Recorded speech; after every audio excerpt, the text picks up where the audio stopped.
തലമുറ തലമുറകളായി കേട്ടുകൊണ്ടിരിക്കുന്ന കഥകളിലൂടെയാണോ? ജംഗിൾ ബുക്കിലെയും പഞ്ചതന്ത്രത്തിലെയും കഥാപാത്രങ്ങൾ വഴിയാണോ?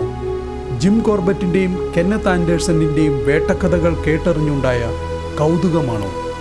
അതോ മഞ്ഞ നിറത്തിലെ ആ കറുത്ത വരകളുടെ ഭംഗി കൊണ്ടാണോ? അതൊന്നുമല്ലെങ്കിൽ ഏറ്റവും വലിയ പൂച്ചവർഗങ്ങളിലൊന്നാണ് എന്ന സത്യത്തിൻ്റെ തിരിച്ചറിവ് കൊണ്ടാണ്. എന്തു കാരണം കൊണ്ടാണെങ്കിലും ഒരു കടുവയെ അതിൻ്റെ സ്വാഭാവികമായ ചുറ്റുപാടിൽ കാണുക എന്നത് വിവരിക്കാനാവാത്ത ഒരനുഭവം തന്നെയാണ്. എന്നാൽ കാട്ടിൽ അതിനെ കണ്ടുപിടിക്കുക എന്നതോ അങ്ങേയറ്റം ദുഷ്കരവും.